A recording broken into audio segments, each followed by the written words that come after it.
चाहिए।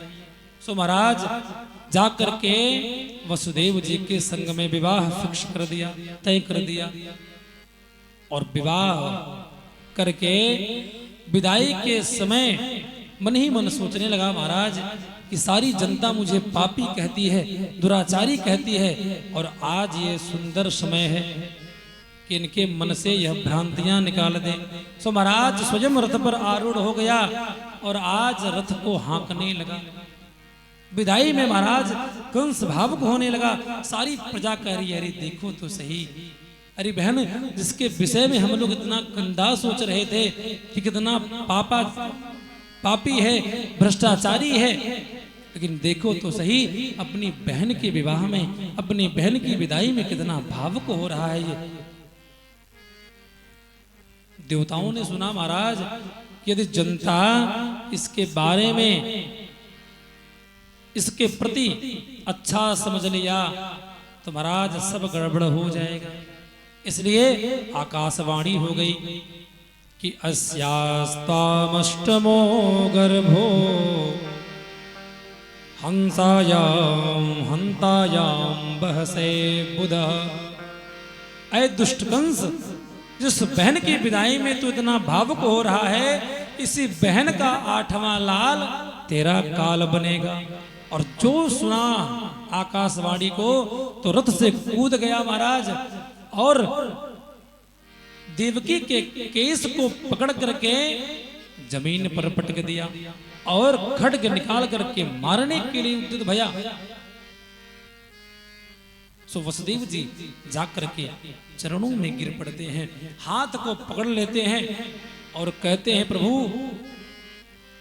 अरे भैया एक बात बताओ, आकाशवाणी ने क्या कहा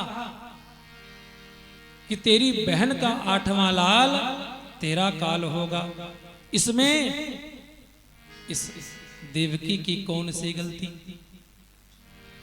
भैया मैं तुम्हें यह प्रण देता हूं, वचन देता हूं कि जब तक 8वीं संतान मुझे ना हो जाए तब तक हम सभी आपके ही पास रहेंगे। कंस को बात समझ में आ गई, ले जाकर के महाराज बंदी गृह में बंद कर देता है। सुखदेव जी कहते हैं, राजन कालांतर में एक पुत्र को जन्म दिया देवकी ने। सो वसुदेव जी उस पुत्र को ले जाकर के कंस को सौंप देते हैं। कंस ने सोचा, महाराज आकाशवाणी ने कहा था कि 8वां लाल तेरा काल होगा, तो इस पहले पुत्र का मैं क्या करूंगा? सो लौटा देता है महाराज कि ले जाओ भैया, आपके ईमानदारी पर कोई शक नहीं है। सो लौटा देता है। कुछ दूर गए वसुदेव जी, तब तक नारद जी महाराज वीणा बजाते हुए पहुंच गए। बोल भक्त वत्सल भगवान की जय हो। ये पहले के महाराज खबरी लाल थे, ये मीडिया प्रभारी यही थे नारद जी महाराज पहले के जमाने में। हाँ पहुंच गए महाराज वीणा बजाते हुए, एक 8 पंखुड़ी का पुष्प लेकर के पहुंच गए। बोले राजन जरा इस पंखुड़ी को गिन करके तो बताओ, इसमें से पहला कौन है और 8वां कौन है? सो महाराज गिनता 1 2 3 4 5 6 7 8, और जहां 8 आता वहां से 1 गिनता तो उसके बगल वाला 8 आता। कहना क्या चाहते हो प्रभु? नारद जी कहते हैं, अब आप स्वयं बुद्धिमान हैं, सोच लीजिए। समझ में आ गया कंस को, ओहो इसका मतलब पहला भी 8वां हो सकता है और 8वां भी पहला हो सकता है।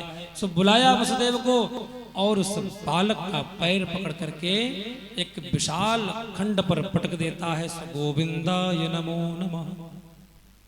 ऐसे ऐसे 6 पुत्रों को कंस ने मार दिया। अब तो महाराज 7म ग्रह में हमारे शेष साक्षात दाऊ भैया पधार रहे हैं, और जैसे ही दाऊ भैया पधारे तो भगवान श्री कृष्ण ने योग माया का आवाहन किया कि हे योग माया, आप आकर के मेरी मैया के 7म गर्भ का आकर्षण करके गोकुल में जाकर के, नंद भवन में जाकर के रोहिणी मैया के गर्भ में डाल दो।